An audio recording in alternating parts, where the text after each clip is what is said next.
What happens when a most powerful empire in the galaxy decides to test humanity's true nature?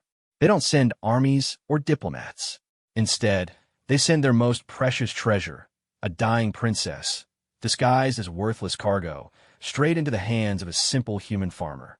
The Zephyrian Empire had conquered 1,000 worlds, enslaved countless species, and never once encountered resistance they couldn't crush. But humans were different, unpredictable, dangerous in ways that couldn't be measured by military might alone. So they devised the ultimate experiment. Give a human something they believe has no value, and see what happens when that worthless thing turns out to be the heir to the throne of their greatest enemy. Would humans show their true nature, cruel, selfish, and barbaric as the galaxy believed? Or would they prove something that could shake the very foundations of an empire built on the belief that might makes right? The answer would come back to them 20 years later, in the form of a mother's love and a fury that would make the stars themselves tremble. This is that story. The morning Thomas Chun found the cargo pod in his wheat field, he thought his biggest problem was explaining the crop damage to his insurance company. The metallic cylinder had carved a 20-meter furrow through his best grain, leaving behind scorched earth and the acrid smell of burned alien technology. Thomas approached the pod carefully, his weathered hands gripping the plasma cutter he used for fence repairs. 3 years of farming on Kepler 442b had taught him that anything falling from the sky usually meant trouble. The last time something crashed in his field, it had been a malfunctioning mining drone that tried to process his barn before he could shut it down. The pod was unlike anything he had seen before. Its surface was covered in symbols that seemed to shift and flow like liquid metal, pulsing with a faint blue light that hurt to look at directly.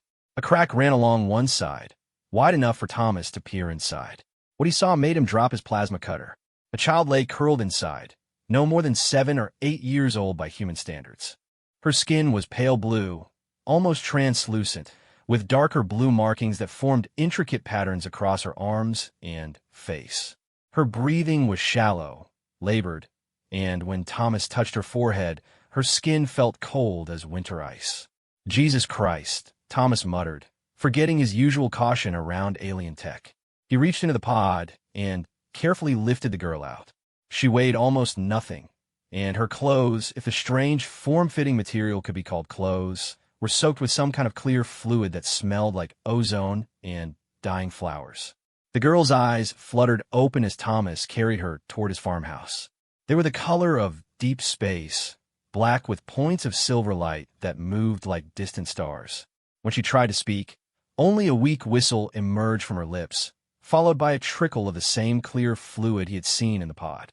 "Sure, it's okay," Thomas said, though he had no idea if she could understand him. "You're safe now."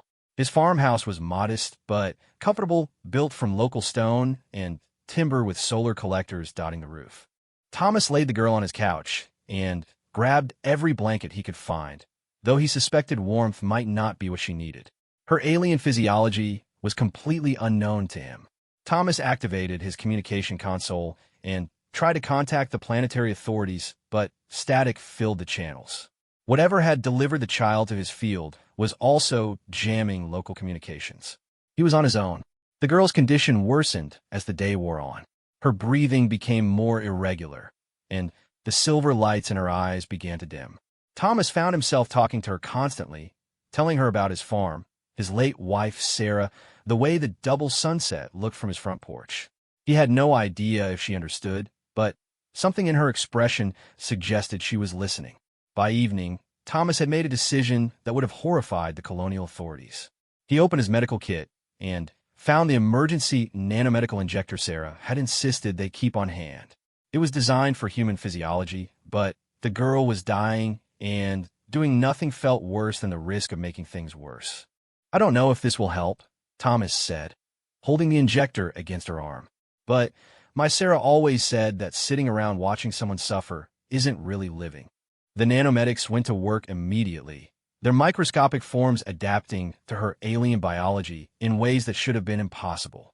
The girl's breathing eased, and the silver lights in her eyes grew brighter.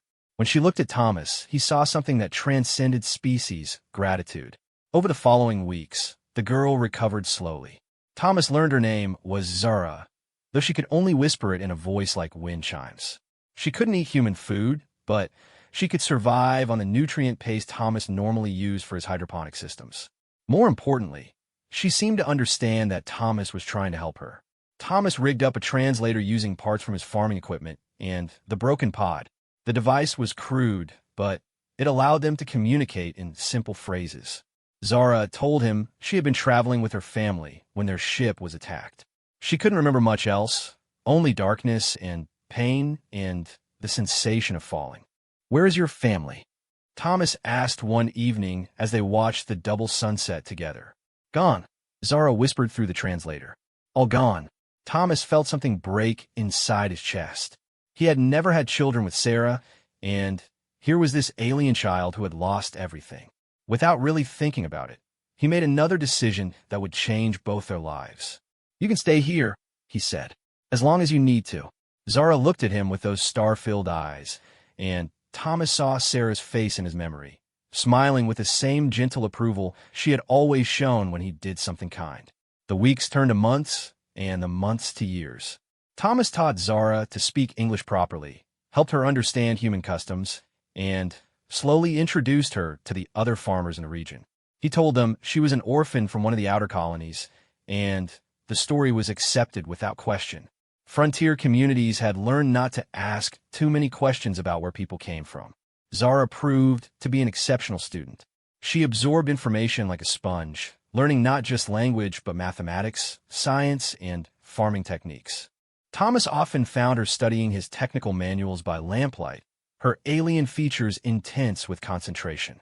She had a gift for understanding complex systems, and by her 10th birthday, estimated, since neither of them knew her real age, she was helping Thomas upgrade his farming equipment in ways that doubled his crop yields. "You're too smart for this place," Thomas told her one day as she repaired a malfunctioning harvester with casual efficiency. "This is my place," Zara replied, her English now flawless except for a slight musical quality that reminded Thomas of wind through wheat. "You may at my place." Thomas smiled and ruffled her hair, which had grown long and silver over the years. Sometimes he forgot she wasn't human, especially when she laughed or got excited about some new discovery. She had become the daughter he and Sarah had never had, and he loved her with a fierce protectiveness that surprised him.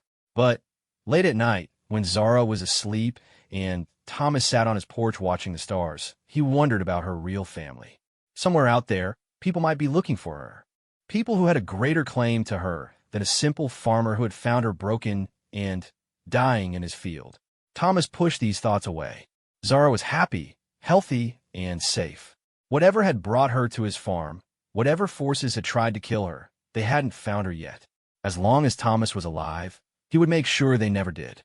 He had no idea that his simple act of kindness had already set in motion events that would reshape the balance of power across the galaxy. The cargo pod hadn't crashed in his field by accident. It had been sent there as a test, and Thomas Chun had just passed it in a way that would soon terrify the most powerful empire in known space. The Zephyrian Empire had wanted to see what humans would do with something they thought was worthless.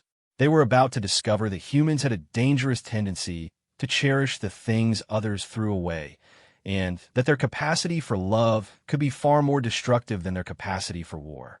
But that reckoning was still years away. For now, Thomas Chun was simply a farmer who had found a daughter among the stars, and Zara was a princess who had learned what it meant to be truly loved. Neither of them knew that their peaceful life together was about to be interrupted by forces that had been searching for Zara since the day she disappeared. The test was over, and the results were about to change everything. 15 years had passed since the morning Thomas found Zara in his wheat field, and their quiet life on Kepler 442b had settled into a rhythm that felt as natural as the changing seasons.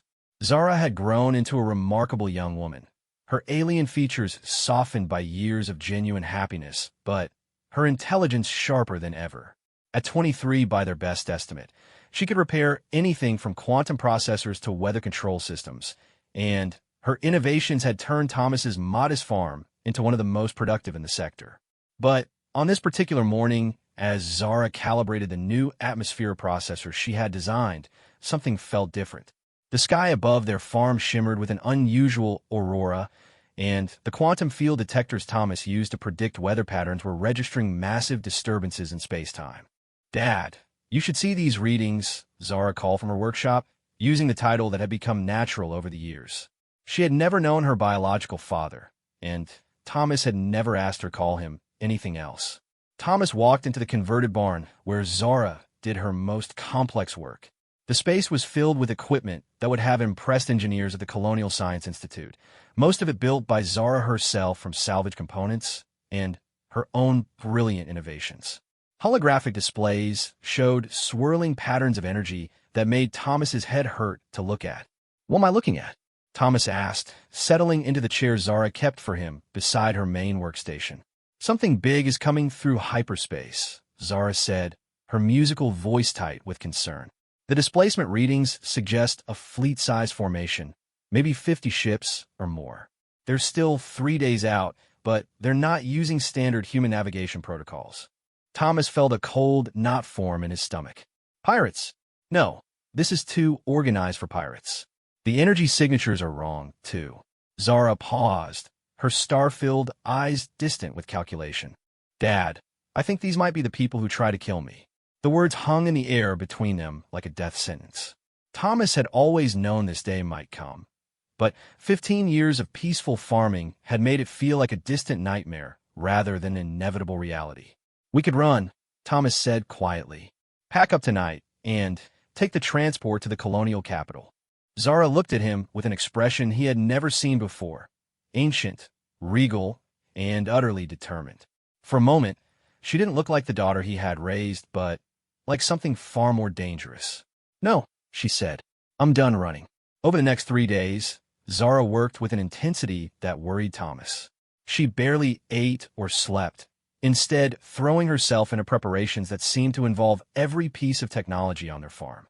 She moved equipment into hidden bunkers she had apparently been building for years without his knowledge, activated defense systems he hadn't known existed, and began transmitting signals into space using frequencies that made his teeth ache. "What are you doing?" Thomas asked on the third morning as he found Zara surrounded by floating holographic displays showing tactical information that looked like something from a military command center. "Calling in favors," Zara said without looking away from her work. "Did you know that your colony's quantum communication array has been processing diplomatic traffic from 17 different species over the past 5 years? Most of them owe me personal debts for solving engineering problems their best scientists couldn't handle." Thomas stared at his daughter, his brilliant, mysterious daughter who apparently had been conducting interspecies diplomacy from their barn. "Zara, what exactly have you been doing all these years?" "Learning," she said simply, "getting ready for today."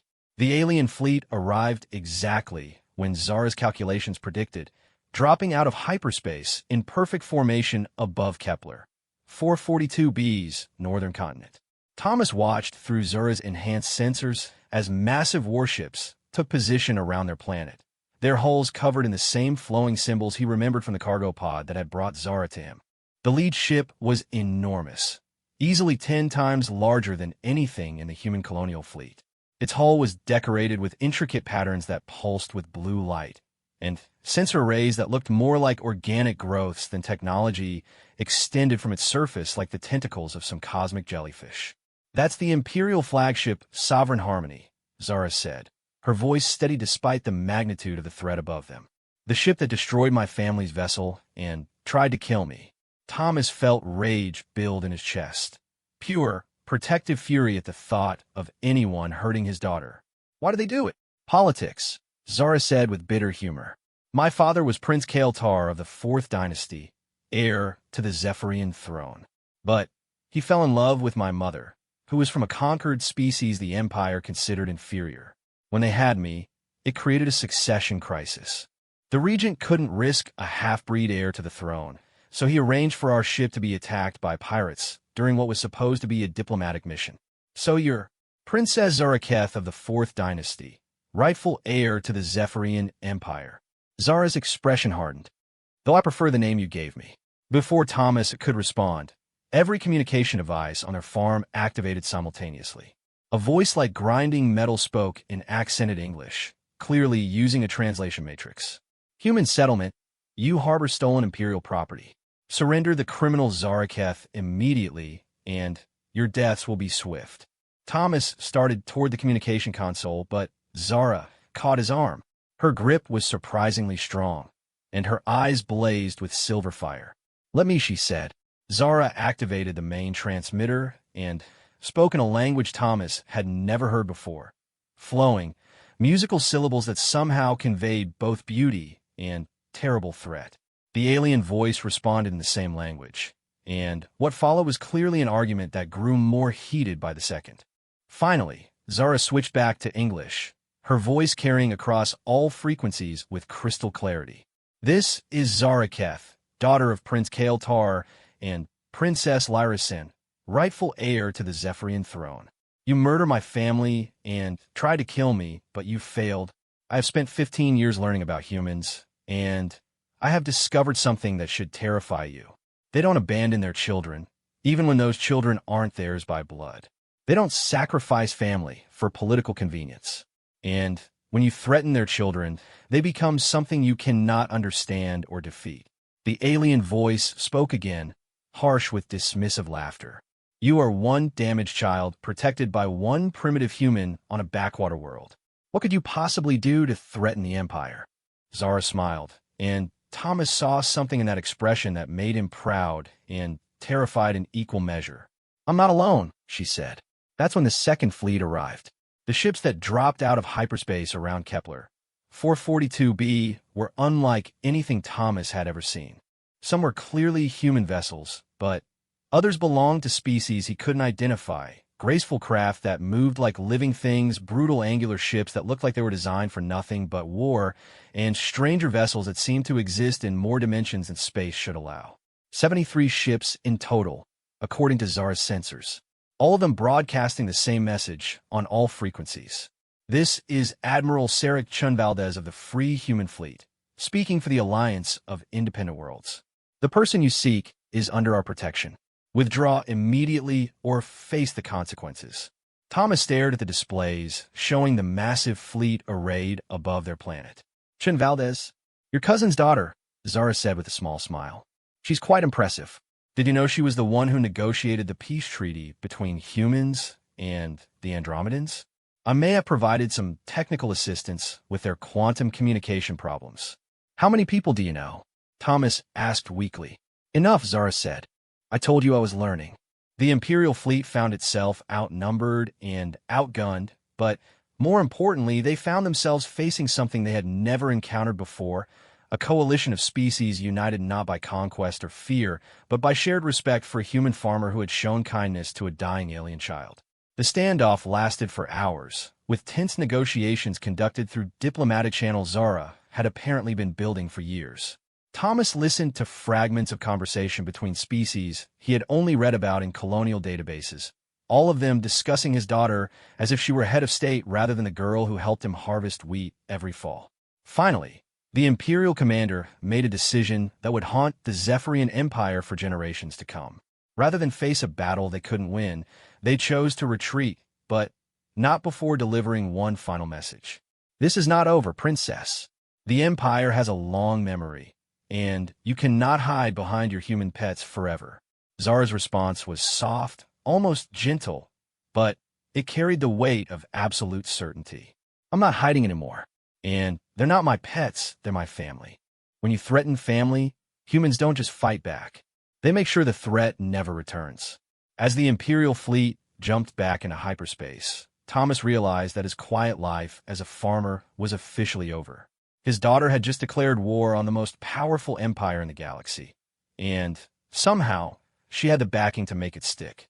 But more than that, Thomas realized that the scared, dying child he had found his wheat field had grown into something magnificent and dangerous, a bridge between species, a catalyst for change, and a young woman with the power to reshape the very foundations of galactic civilization. The test the Empire had conducted 15 years ago had produced results they never could have imagined. They had wanted to see what humans would do with something they thought was worthless, and the answer was clear. Humans would love it, protect it, and help it grow into something that could challenge the gods themselves. The war for the future of the galaxy was about to begin, and it would be fought not just with ships and weapons, but with the power of love, family, and the unshakable human belief that every life had value. Thomas looked at his daughter, his brilliant, alien, terrifying daughter, and felt a fierce pride swell in his chest. Whatever came next, Zara was ready for it. He had raised her to be ready for it. And somewhere in the depths of space, an empire that had ruled through fear for 1,000 years was about to learn that there were forces in the universe far more powerful than conquest. They were about to learn about the fury of a mother protecting her children, multiplied across an entire species that had made protecting the innocent their defining characteristic. 6 months after the Imperial fleet's retreat from Kepler, 442b, Thomas Chin found himself standing in the council chamber of Freeport Station, watching his daughter address representatives from 47 different species. The massive space station, built in the no-man's land between human and alien territories, had become the unofficial capital of what journalists were calling the Alliance of the Unwanted. Zara stood at the center of a circular amphitheater, her silver hair catching the light from bioluminescent panels that had been installed to accommodate species with different visual spectrums. She wore simple clothes, the practical work outfit of a farmer's daughter, but her presence filled the chamber with quiet authority. When she spoke, beings who had been enemies for centuries listened with respectful attention. The Empire's latest raid on Theta Centauri proves what we've suspected all along, Zara said, her musical voice carrying clearly through the universal translators. They're not just hunting me anymore. They're systematically eliminating any world or species that has provided sanctuary to refugees from their conquered territories. A ripple of anger passed through the assembled delegates. Thomas recognized some of them from previous sessions. The crystalline Shitar, whose homeworld had been strip-mined for rare minerals. The insectoid Vexi, whose hives had been burned to prevent them from achieving space flight. The aquatic Merdan, whose oceans had been poisoned to make their planets suitable for imperial colonization. Admiral Sarah Chunvaldez, Thomas's great-niece, and the military coordinator for the Alliance, stepped forward. She was a compact woman with graying hair and the kind of calm competence that inspired confidence across species barriers. Intelligence reports confirm that the Empire is building a massive fleet in the Rigel sector, she said. Our analysts believe they're planning a coordinated strike against all Alliance worlds simultaneously. How long do we have? Asked Ambassador Theclon of the Andromedans, his 4 arms gesturing in the complex patterns of species used for emphasis. 8 months, maybe 10 if we're lucky, Admiral Chinvaldez replied. They're moving slower than usual because they're trying to gather forces from across their entire territory. But when they come, it will be with everything they have. Thomas watched the delegates absorb this information with varying degrees of alarm. Some species showed fear through color changes, others through pheromone releases that the station's environmental systems worked overtime to neutralize. But beneath the fear, Thomas saw something else: determination. These beings had all lost their homeworlds, their families, their entire civilizations to imperial expansion. They had found refuge among humans not because humanity was the strongest species in the galaxy, but because humans had a unique willingness to help those who had nowhere else to go. And now, faced with extinction, they were ready to fight back. Zara raised her hand for silence, and the chamber fell quiet instantly. I know what it's like to lose everything, she said, her voice soft but carrying to every corner of the amphitheater. I know what it feels like to watch your family die and think you're next. But I also know what it's like to be saved by people who owed you nothing, who helped you simply because it was the right thing to do. She looked directly at Thomas, and he felt his chest tighten with emotion. 15 years ago, the Empire threw me away like garbage. They wanted to see what humans would do with something they considered worthless. Well, now they know. Humans don't see worthless things. They see potential. They see family. And when you threaten human family, you discover that love can be more dangerous than hatred. The delegates erupted in sounds that Thomas's translator interpreted as agreement. Roars, clicks, harmonic tones, and other expressions of approval from beings whose vocal apparatus spanned the spectrum of biological possibility. Zara waited for quiet, then continued. The Empire believes they can win this war through superior numbers and technology. They're wrong. They can't win because they don't understand what they're fighting. This isn't just about territory or resources. This is about proving that there's another way to live in the galaxy, a way based on cooperation instead of conquest, on inclusion instead of elimination. Over the following weeks, Thomas watched in amazement as his daughter coordinated the largest military alliance in galactic history. The logistics alone should have been impossible. Dozens of species with incompatible technologies, biology, and social structures working together toward a common goal. But Zara had spent years building relationships, solving problems, and proving that cooperation could achieve what domination never could. She worked 18-hour days, moving between technical conferences where she helped integrate alien weapons systems with human targeting computers, diplomatic sessions where she mediated disputes between traditional enemies, and strategic planning meetings where she helped develop tactics that could work across multiple species' military doctrines. Thomas found her one evening in her private quarters aboard Freeport Station, surrounded by holographic displays showing fleet deployments across 3 star systems. She looked exhausted, and for a moment he saw the little girl who used to fall asleep over her technical manuals in his farmhouse. "You're pushing too hard," Thomas said gently, settling into the chair across from her desk. "I have to," Zara replied without looking up from her work. "Every day we delay, the Empire grows stronger. Every hour I waste, another world falls under their control." Thomas reached across the desk and placed his weathered hand over hers. "Sarah, when you work yourself to death, the Empire wins anyway." Zara looked up at him, startled. She had been answering to her royal name for months now, and Thomas rarely used her human name anymore. But sometimes when it was just the two of them, she was still just Zara, the daughter he had raised, not the princess destined to reshape the galaxy. "You call me Sarah," she said softly. "It's who you are," Thomas said. "Princess Zaraketh is what the Empire made you. But Sarah Chun is who you chose to become. Don't lose that in all this politics and war planning." Zara closed her eyes and leaned back in her chair. When she opened them again, the ancient weariness was gone, replaced by the determined optimism Thomas remembered from her childhood. "You're right," she said. "I've been so focused on winning this war that I forgot why we're fighting it.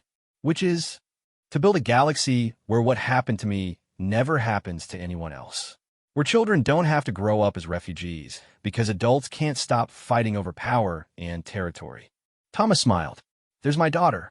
The next morning, Zara called an emergency session of the Alliance Council. When the delegates assembled, they found her standing beside a new holographic display. Not a tactical projection or resource allocation chart, but a simple star map showing the locations of refugee camps, sanctuary worlds, and displaced populations across the galaxy. "We've been thinking about this wrong," Zara announced. "We've been planning to fight the Empire on their terms with their methods. But we're not them. We're the people they threw away, the cultures they tried to destroy, the children they tried to murder. Our strength isn't in our ability to conquer. It's in our ability to save." Admiral Chinvaldez looked puzzled. "I'm not sure I follow." Zara manipulated the display, highlighting supply routes between Alliance worlds and isolated refugee populations. "For every world the Empire controls through fear, we're going to liberate 2 through hope. For every population they enslave, we're going to free 3.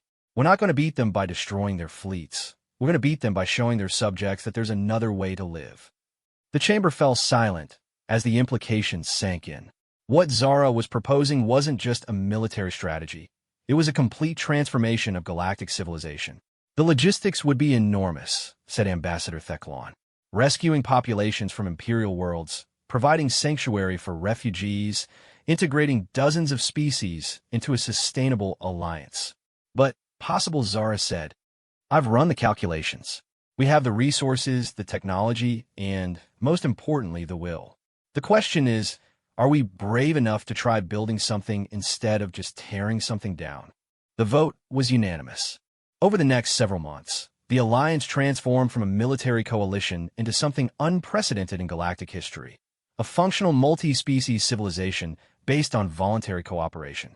Refugee fleets began evacuating populations from Imperial worlds not through conquest, but through carefully planned rescue operations. Scientists shared technology freely, creating innovations that no single species could have achieved alone. Artists collaborated on works that expressed experiences across the entire spectrum of sentient life. Thomas watched his daughter coordinate this transformation with growing amazement. She had become something he couldn't have imagined when he found her dying in his wheat field. Not just a leader, but a catalyst for change that transcended anything the galaxy had seen before. But he also knew that the Empire wouldn't allow this challenge to their authority to continue unchecked. The Imperial fleet being assembled in the Rigel sector was more than just a military force. It was an existential threat to everything the Alliance had built. When the final reports came in, the numbers were staggering. The Empire was bringing 12,000 warships, enough firepower to sterilize entire star systems. Against them, the Alliance could field barely 3,000 vessels, most of them converted civilian ships with improvised weapons. On paper, it looked like annihilation. But Thomas had learned something over the past months watching his daughter work. Numbers didn't tell the whole story. The Alliance ships might be outnumbered, but they were crewed by beings who were fighting for something they had helped create, something they believed in with absolute conviction. The Empire was about to discover that there's no force in the universe more dangerous than people who have found something worth dying for. And the Alliance had found something even more powerful, something worth living for. The final battle was coming, and it would determine not just who controlled the galaxy, but what kind of galaxy it would be. Thomas looked at his daughter, his brilliant, determined, impossible daughter, and knew that whatever happened, the universe would never be the same. The test the Empire had conducted 21 years ago with a cargo pod, and a dying child was about to reach its conclusion. They had wanted to understand humanity's true nature, and they were about to get an answer that would echo across the cosmos for generations to come. Love, it turned out, was indeed more dangerous than hatred. And when love was backed by intelligence, determination, and the combined resources of 47 species who had learned to see each other as family, it became something that could challenge the foundations of reality itself.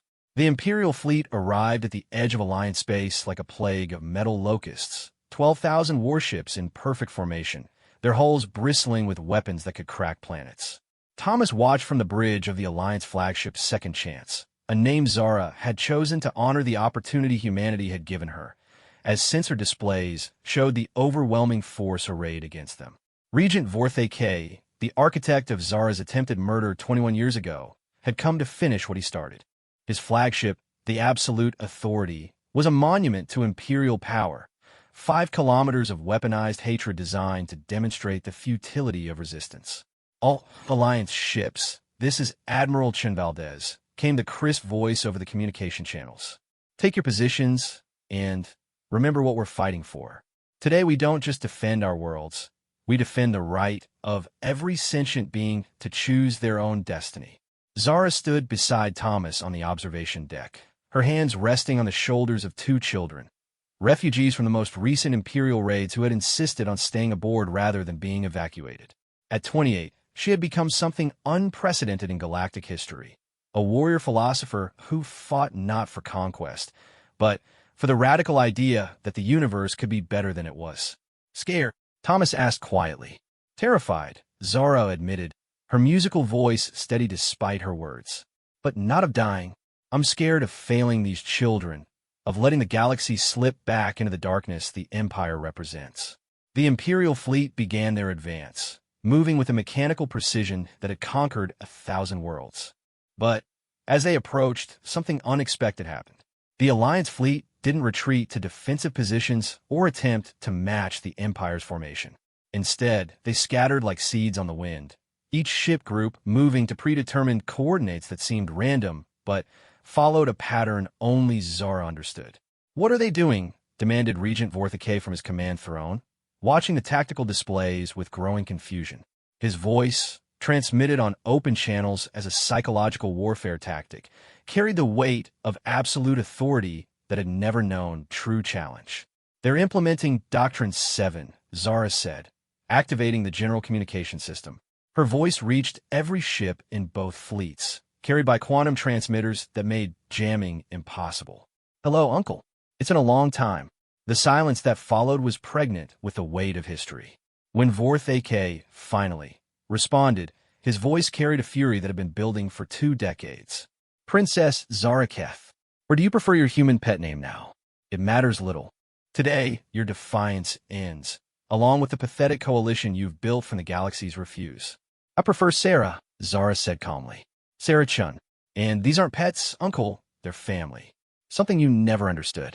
The Imperial fleet reached optimal firing range and unleashed a barrage that should have vaporized half the Alliance forces. But the scattered formation meant that most shots found empty space, and the few ships that were hit were immediately supported by rescue vessels that evacuated crews with efficiency that spoke to years of careful planning. What happened next would be studied in military academies for generations to come. The Alliance didn't fight like any force the Empire had encountered before. Instead of trying to match Imperial firepower, they used speed, coordination, and tactics that seemed to bend the rules of three-dimensional combat. Shatar, crystal ships, phased through solid matter to attack from impossible angles. Vexhi's swarm vessels moved like living organisms, adapting to Imperial countermeasures faster than the enemy could deploy them. Human ships served as mobile command centers, their crews somehow coordinating the chaos into something resembling strategy. At the center of it all was Zara, her consciousness linked to quantum communication networks that allowed her to process information from thousands of sources simultaneously. She wasn't just commanding the fleet. She was conducting it like a symphony, each species playing their part in a composition too complex for the Empire's rigid tactical computers to understand. Impossible! Vorthake snarled as his fleet's numerical advantage began to erode. They're using our own destroyed ships as weapons platforms. It was true. Whenever an Imperial vessel was disabled, Alliance engineering teams would immediately board it, not to capture it, but to turn its weapons against its former allies. The Empire's own technological superiority was being turned against them by beings they had dismissed as primitive. But the real shock came when the second phase of Zara's plan activated. Across Imperial space, on worlds that had been conquered decades or centuries ago, rebellion erupted simultaneously. Slave populations that had been secretly equipped with Alliance weapons rose against their oppressors. Occupied planets that had seemed pacified revealed hidden resistance networks that had been building for years. The Empire's rear lines, which should have been secure, became war zones as entire species fought for freedom. Ow! Vorth AK demanded, watching his empire crumble on multiple fronts. How did you coordinate this without us detecting it? Love, Zara said simply. Every refugee we saved, every family we reunited, every child we gave hope to, they became part of our network. Not through conquest or coercion, but through choice. You taught the galaxy to fear you, but we taught them to hope for something better. The battle raged for 18 hours, but the outcome became clear long before the end. The Empire's overwhelming numerical advantage meant nothing when their own subjects were fighting against them on every front. Their technological superiority was useless when their enemies adapted faster than their systems could compensate. But more than tactical brilliance, what defeated the Empire was something they had never encountered in 1,000 years of conquest. An enemy that fought not to destroy, but to save. All Imperial vessels. This is Princess Zaraketh of the 4th Dynasty, Zara announced as the tide of battle turned decisively.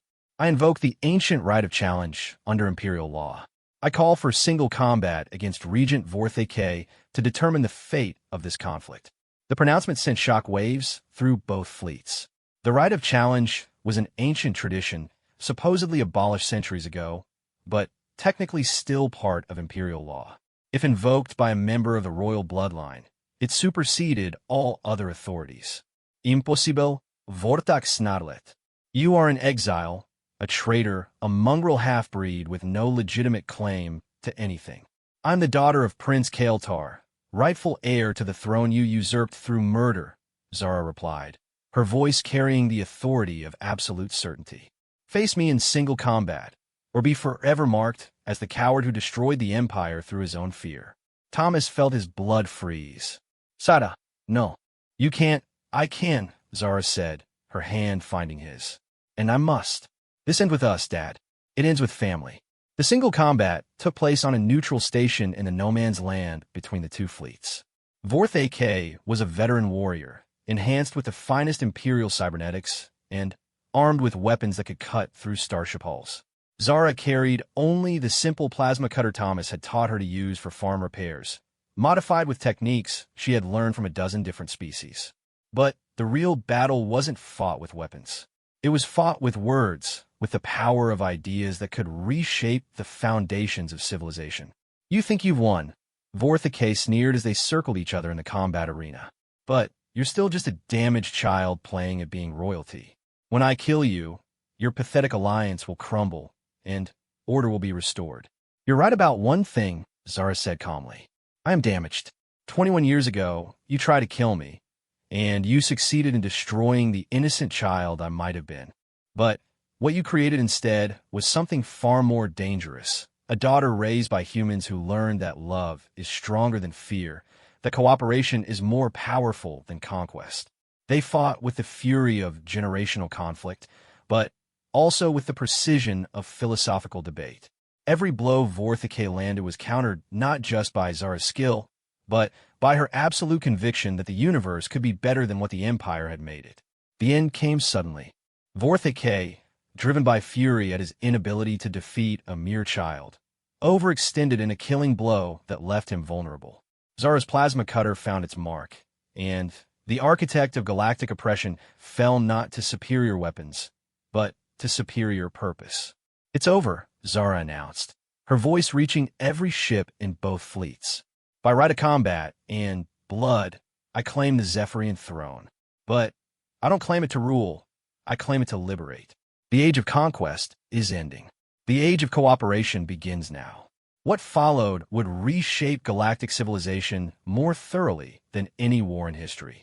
The Imperial fleet, bound by ancient laws they had forgotten but never officially repealed, submitted to Zara's authority. But instead of demanding surrender, she offered something unprecedented: partnership. You have a choice, she told the assembled Imperial commanders. Return to your worlds as representatives of a new kind of empire, one built on consent rather than conquest, on cooperation rather than domination. Help us build something better, or return to Earth where humanity will welcome you as refugees as they welcomed me. Most chose cooperation. Some chose exile. A few chose to fight to the bitter end. But they found themselves increasingly isolated as their own crews abandoned ships that represented a dying ideology. Thomas watched his daughter begin the complex process of transforming an empire built on fear into an alliance based on hope. It would take decades, maybe centuries, to complete the work. But the foundation was laid in those first hours after Vorthake's death, when beings who had been enemies for millennia began talking to each other as equals. Proud of me? Zara asked later, as they stood together on the observation deck of the Second Chance, watching the first joint Imperial Alliance patrol departing for what had once been a war zone. Beyond words, Thomas said, putting his arm around his daughter's shoulders. But I've been proud of you since the day I found you in my wheat field.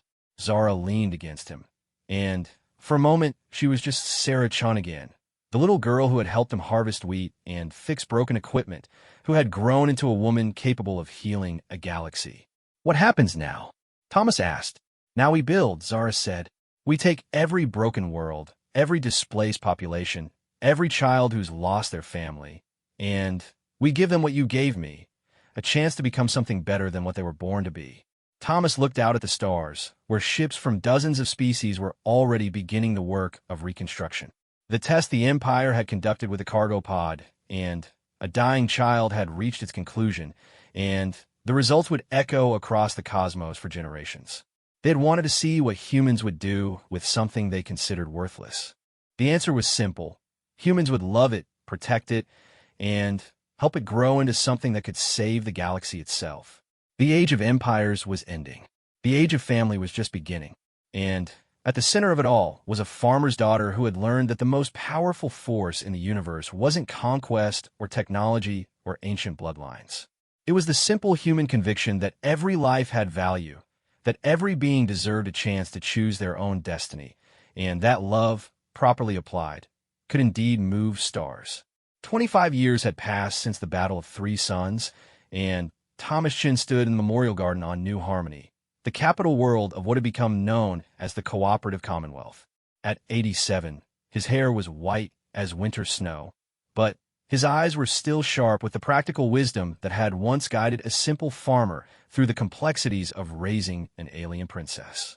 The garden was beautiful in a way that transcended any single species' aesthetic sense. Crystalline trees grown by the Shatar provided harmonic resonances that the Vexhai found soothing, while bioluminescent flowers developed by the Merdan created patterns of light that spoke to the visual poetry of dozens of different cultures. At the center of it all stood a simple monument, not to war or conquest, but to the moment when a farmer found a dying child and decided that love was more important than fear. "Grandfather Thomas," came a chorus of young voices in at least 6 different languages. Thomas turned to see his great-grandchildren running toward him. Their features a wonderful mixture of human and Zephyrian genetics. Zara's children had inherited their mother's silver hair and star-filled eyes, but their father's warm smile and their grandfather's practical nature. Leading them was Kale, now 12 years old, and already showing signs of the brilliant intellect that ran in his family. Behind him came the twins, Lyra and Samuel, whose names honored both sides of their heritage. The youngest, little Sarah, had insisted on coming despite being only 5, and she clutched a drawing she had made of the memorial statue. "Mom sent us to find you," Kale said, switching effortlessly from standard to the musical Zephyrian dialect he used for formal occasions. "The ceremony is starting soon." Thomas smiled and allowed himself to be led back toward the main plaza, where the anniversary celebration was in full swing. 25 years ago, the galaxy had been ruled by fear and conquest. Today, it was governed by elected representatives from over 200 species, all working together to solve problems that no single culture could handle alone. The transformation hadn't been easy. Building a functional democracy spanning multiple star systems and incorporating beings with radically different biologies, psychologies, and cultural values had required innovations in everything from faster-than-light communication to atmospheric processing to conflict resolution. But it had been done one world at a time, one species at a time, one family at a time. Thomas found his seat on the platform reserved for honored guests and looked out at the crowd gathered for the anniversary. There were humans, of course, but also the insectoid Vexhai with their compound eyes gleaming like jewels, the aquatic Merdan in their environmental suits, the crystalline Shatar whose bodies rang like bells when they moved. Children of every species played together in the spaces between the formal seating, their games a mixture of traditions from across the galaxy. At the center of it all was Zara, now 53 and serving her second term as the elected Chancellor of the Commonwealth. She had aged gracefully, her alien features softened by decades of laughter and responsibility, but her voice still carried the musical authority that could silence a room full of squabbling diplomats. 25 years ago, she said, her words translated instantly into hundreds of languages. The galaxy was divided into those who ruled, and those who were ruled, those who had power, and those who suffered under it. Today, we celebrate not the end of that system, but the beginning of something better, a civilization based on the radical idea that every sentient being has the right to determine their own destiny. Applause rippled through the crowd, but Zara raised her hand for continued attention. "But we're not here just to celebrate what we've accomplished. We're here to remember how it started with a simple act of kindness that changed the course of galactic history." She looked directly at Thomas, and he saw in her expression the same love and gratitude he had seen in a dying alien child 40 years ago. "My father, my human father, taught me that the most important thing in the universe isn't technology or power or ancient bloodlines. It's the willingness to help someone who needs help, even when they're different from you, even when helping them might bring you trouble." Thomas felt tears sting his eyes as Zara continued. He found a broken alien child in his wheat field and made a choice that seemed simple but required extraordinary courage. He chose love over fear, hope over despair, family over convenience. And from that single choice, everything we see around us today grew. The crowd rose to its feet in sustained applause, but Thomas barely noticed. He was remembering the morning he had found Zara, how small and fragile she had seemed how impossible it had been to imagine that she would grow into someone who could reshape the galaxy. All he had done was what felt right: take care of a child who needed help. After the ceremony, Thomas walked with Zara and his great-grandchildren through the capital city. New Harmony was a marvel of cooperative engineering, its architecture incorporating design principles from dozens of species to create something that felt welcoming to beings with radically different sensory apparatus and spatial requirements. "Grandfather," little Sarah asked, tugging on Thomas's sleeve, "were you really scared when you found Mommy?" Thomas knelt down to the child's level, looking into eyes that held the same star-filled depths as her mother's. "I was terrified," he admitted. "I didn't know if I was doing the right thing, or if I was even capable of taking care of someone so different from me." "But you did it anyway," Cale observed, his young voice carrying surprising wisdom. "I did it anyway," Thomas confirmed, "because sometimes doing the right thing means being scared and doing it anyway." They stopped at a playground where children from a dozen different species were engaged in a game that seemed to involve floating spheres, harmonic tones, and a lot of excited chittering. Thomas watched them play with the easy acceptance of differences that had become the hallmark of their generation. "Do you ever regret it?" Zara asked quietly as they sat on a bench overlooking the playground. "Giving up your quiet life for all this chaos?" Thomas looked at his daughter, his brilliant, impossible daughter who had grown from a dying refugee into the leader of galactic civilization, and at his great-grandchildren who represented hope for a future beyond anything he could have imagined. "Regret?" he said with a chuckle. "Sarah, you've given me the greatest life any man could ask for. I got to watch my daughter grow up to save the galaxy. I got to see my great-grandchildren play with alien friends in a universe where that's perfectly normal. I got to be part of something bigger than myself, something that mattered. Even when it was hard," she pressed. "Especially when it was hard," Thomas said. "The easy choices don't change anything. It's the hard choices, the scary choices, the choices that cost you something. Those are the ones that matter." As evening fell over New Harmony, Thomas found himself in his apartment in a residential district reserved for honored guests. It was modest, but comfortable, with a window that looked out over the memorial garden where they had started their walk. He was settling into his favorite chair with a cup of tea when his personal communicator chimed with an urgent priority message. "Grandfather Thomas," came Cale's excited voice. "You need to come to the spaceport right away. There's something you need to see." Thomas made his way to the spaceport with growing concern, wondering what kind of crisis might be developing. But when he arrived, he found not chaos but controlled excitement. Zara was there with her children, along with Admiral Chinvaldez, now elderly but still sharp, and several other officials Thomas recognized. "What's going on?" Thomas asked. Zara pointed toward the landing area, where a small ship was settling onto the tarmac. It was clearly of unknown design, its hull covered in patterns that seemed to shift and flow like living metal. As Thomas watched, a ramp extended from the vessel, and several figures emerged. They were humanoid, but clearly not from any known species. Tall, graceful beings with skin that seemed to absorb light rather than reflect it, and eyes that held depths Thomas couldn't fathom. When they moved, reality seemed to bend slightly around them, as if they existed in more dimensions than the rest of the universe. "First contact," Zara said quietly. "A species from beyond our galaxy. They've been observing us for decades, trying to decide whether we represent a threat or an opportunity."